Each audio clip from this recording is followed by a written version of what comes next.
In this video, we're going to be finding out the amount of power that's reflected from a target after the energy has left the radar and reached the target.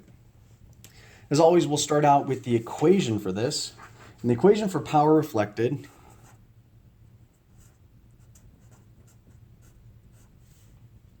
is equal to the power total times the gain over 4 pi r squared. And if we've done any of the other formulas, this should look familiar. Now we have a new variable times omega here, and this is the radar cross section. We'll be explaining that here in a minute, but let's go ahead and write down our variables. We have a range 130 nautical miles, a peak power 58 kW,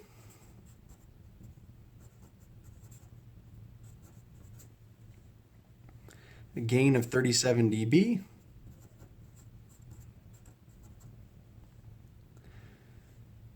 a radar cross section of 0.25 meters squared, a pulse width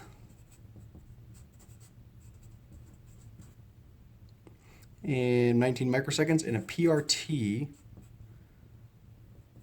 of 5 milliseconds.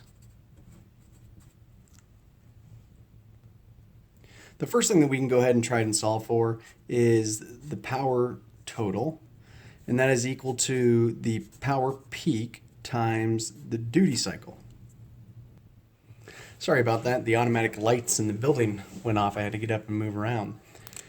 Peak power times the duty cycle. We've got a lot of variables over here that are going to allow us to find our duty cycle. We'll go ahead and tackle that first.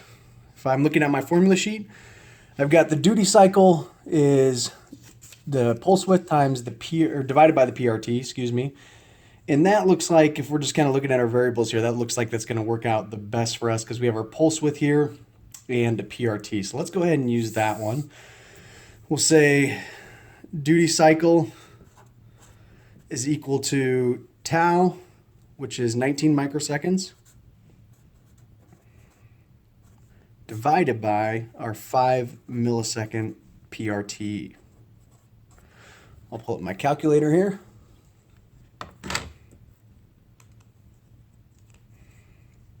(19 micro) divided by 5 milli.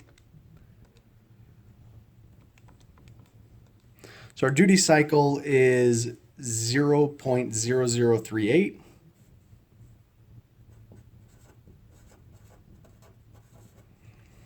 And we can go ahead and figure out the power total because we already have the peak power up here. It's 58 kW.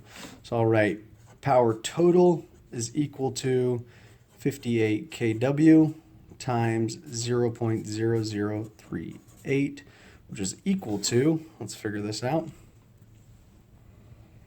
58K times 0.0038. And we have a power total of 220.4 watts. That leaves us with the next thing to find, gain over here. And I'm sure we've seen this before. The gain is there. We have a gain over here in the variable of 37 dB, but that just doesn't work. So we got to convert it to a power factor. I look at my formula sheet here and I find the power factor right here, antilog dB divided by 10. So we'll go ahead and write that, let's say over here. Power factor is antilog, and in our case that's 37 over 10. And we'll get this here on the calculator. Second log is our antilog, 37 divided by 10. So our power factor is 5011.87. Power factor equals 5011.87. And that gives us the top part of the equation here, 5011.87. Let's go ahead and enter that in the calculator so we can get it stored in the calculator's memory. 220 0.4 times 5011.87. And there's our answer with the power total times the gain. We'll go ahead and store that in slot A. I'll clear up my calculator. And by this point, if you're on this equation, you've done the bottom part. You pretty much notice that for any of these equations, the bottom part stays the same, 4 pi r squared. So I'll just go ahead and skip writing that down, and we can put this into the calculator. 4 times pi times the range. Oh, if we're looking at the range, we see 130 nautical miles. Now, it might be easy to just put that into the calculator and go on with the problem, but what you're going to find out is that at the end of this, your answer is going to be wrong. So we need to take a pause here and figure out how we can convert nautical miles to meters. And it's pretty easy. So I'm just going to write this. We're going to convert NMI to meters.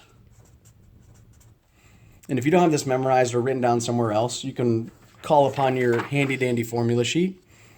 And I found nautical miles right here. And I just go over and I find meters. And this is a multiplication factor. So all we're doing is multiplying the nautical miles by 1,852. And in this case, we'll do 130 times 1852. 130 times 1852. So in meters, we have 240.76 kilometers. 240.76 kilometers. 240.76. Now we get to go back to the bottom part of the equation. We always want to make sure that our range is going to be in meters. That's the only way that these formulas are going to work. That's how they're set up. So we'll take that same 4 pi times, now we have our meters, 240.76 kilometers, and we'll give that a good square. And this is the bottom part of our equation. So I'll go ahead and store this as B. I'll clear up my calculator. And now we're going to do the stored A divided by the stored B.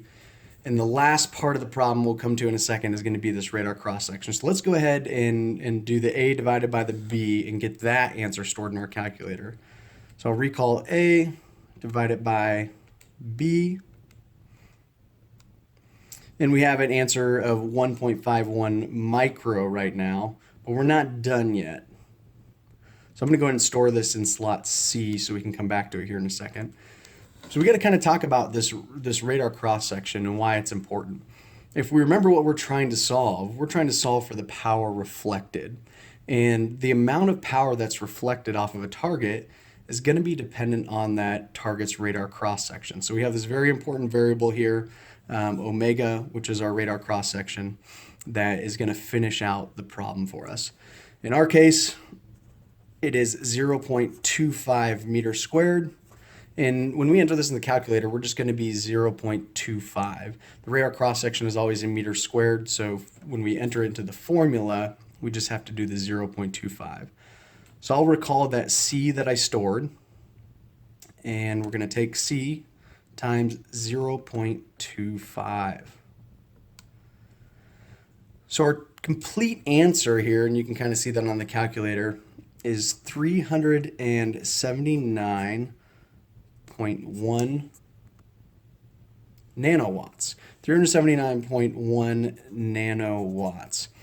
And this is our final unit of measure. If you've been looking at some of the other videos, we have watts per meter squared. But the difference is here, we're no longer figuring out power density. We're just figuring out power reflected. And that's not power over an area, so we don't need the meters squared. That leaves us with our final answer of 379.1 nanowatts.